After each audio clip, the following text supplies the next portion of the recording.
Movifree somos una empresa familiar que fabricamos maquinaria de hostelería desde 1962.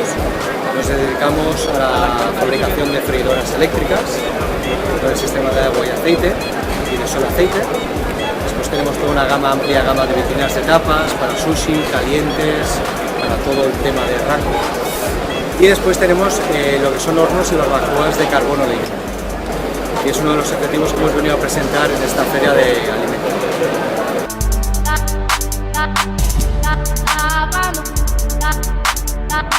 Bueno, Movifree tiene una red de distribución a nivel nacional con 10 delegados que ocupan todo el territorio nacional, incluyendo también islas, las Islas Baleares y las Islas Canarias.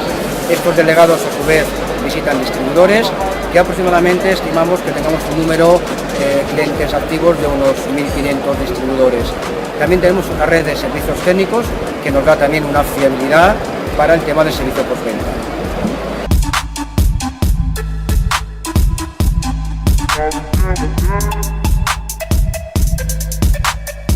El horno BR50 es el grande de nuestra gama de sobremesa, ¿vale? Está pensado para establecimientos de unos 100 comensales aproximadamente, ¿vale? Tenemos en 3 acabados, lo que es pintado su chapa en rojo y en negro, y después tenemos el acabado Icos, que es el que podemos ver aquí detrás de nosotros. Esos hornos pueden trabajar tanto para carbón, todo tipo de carbón vegetal, carbón de coco, como tema de madera, ¿vale? Los chefs ahí cada uno desarrolla su gama que da el tema de aromas. Entonces hay quien le quiere dar un aroma, pues trabaja un tipo de carbón o trabaja con la leña. Y nuestra producción en la brasa ya llevamos elaborando los hornos desde hace 18 años.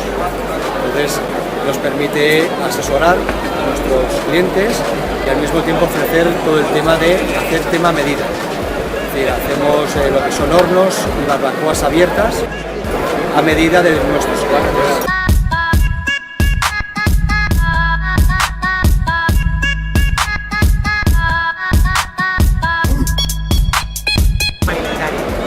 El paso de Movifree, una feria alimentaria que ha sido la primera vez que hemos venido, la verdad es que bueno, nos ha sido un grato paso por ella, ya que nuestro principal objetivo era introducir este horno, darlo a conocer en los diferentes puntos de venta, como sea alimentación y restauración.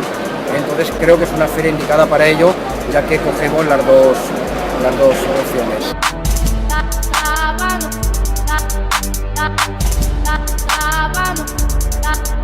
Bueno, la estrategia ha sido fácil en el sentido, porque como he dicho anteriormente, es una feria que viene en alimentaria, vienen alimentación y vienen restauradores. Era tan fácil como ofrecer el horno encendido, hacer ese producto. Hemos hecho verduras, hemos hecho carnes, hemos hecho pescados, hoy vamos a hacer una paella. En fin, la versatilidad del horno la verdad es que es infinita. Entonces es una feria que era fácil de captar, simplemente demostrando el producto con jornadas de show cooking aproximadamente de 1 a 4 de la tarde.